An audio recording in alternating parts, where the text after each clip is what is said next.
Bitcoin is possibly going to be kind of banned in the next years, or very strictly controlled? In some places. In some places. Yes. So, for instance, one of these places would be China. Unlikely, but yes. Because they are really having some kind of problem with many people converting their money Bitcoin, right? And the mining facility, I think 70% of the mining facility are in China. So do you think they are going to try to control the mining facility, or what could possibly happen? That's a great question. So do I think mining will be controlled in China, or do I think that Bitcoin might be banned in China? I think it's extremely unlikely that Bitcoin would be banned in China. Just because every time there's a little blip in the yuan, we see like $500 million to $1 billion flow into Bitcoin, doesn't mean that that's a large amount of money. For China, that is nothing.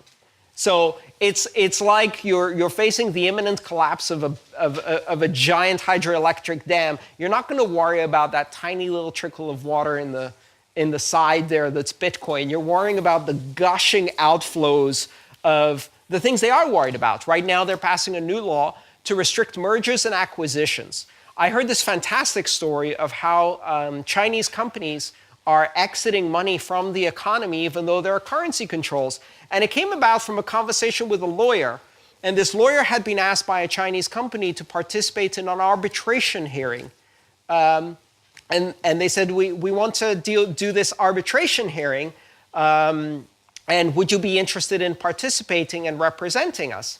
And they said, yes, okay, who's the other party? Well, the other party doesn't exist yet. We would like you to create the other party.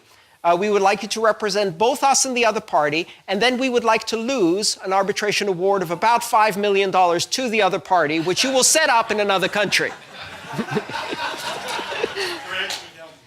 When the need is great, it becomes the mother of innovation, right? Legal innovation, corruption innovation, et cetera, et cetera. So they have much bigger problems. Now, you will see bans in some countries. In the countries where they can arbitrarily effect a ban, they can't actually affect that ban in practice on the ground. Because where the rule of law is weak enough that a single individual without any recourse, due process, or opposition can simply ban a form of money, then their ability to actually enforce that is probably pretty weak too, because everybody below them is going to be taking bribes. So just imagine, for example, the ruling comes down and it says you can't do mining in China. And that goes down to the districts, and then from the districts to the smaller districts, to the cities, to the towns, and eventually some official sends a fax to the local village where they're running a mining farm off the hydro that represents 40 to 50% of the municipal income of the entire area. And they say, you must close your mine. What does the local official say?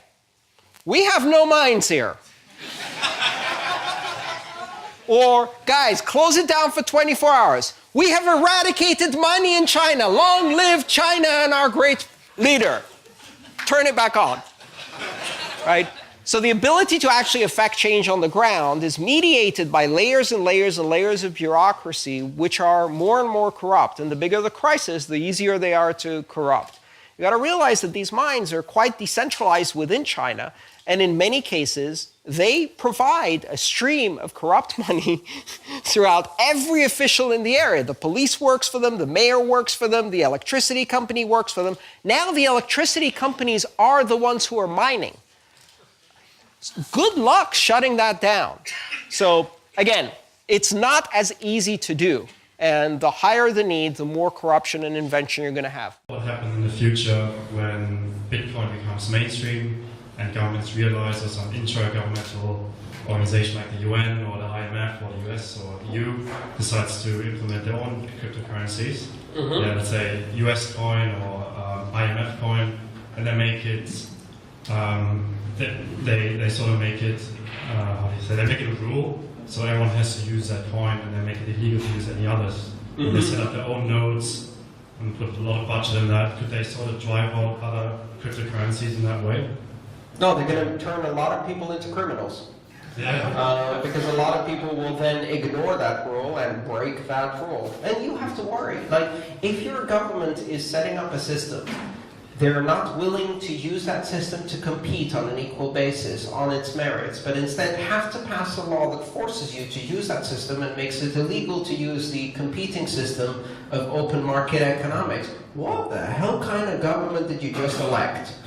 Like at that point you're beginning to wonder, what kind of government is this? Let's go through the words. Democracy, no. Public democracy, no. Constitutional democracy, police state, fascism, totalitarianism. That's the kind of, okay, yeah, that sounds like totalitarianism. I never signed up for that. Great. So, you know, if your government starts doing crazy, like, the question is, can governments do crazy things that violate the rights of billions of people? Sure they can. They do it every day.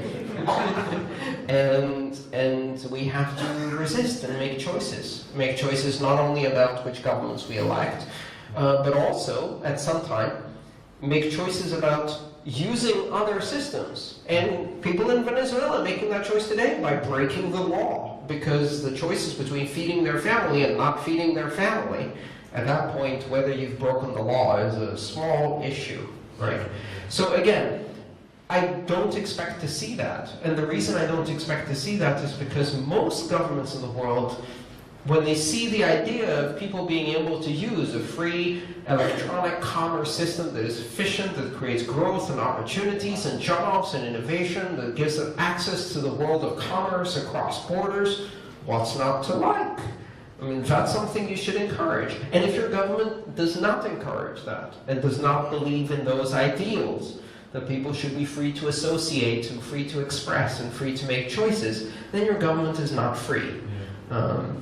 Which is a much bigger problem than Bitcoin at that point. You know, I would be less worried about their power over cryptocurrencies than by the fact that they have all the guns.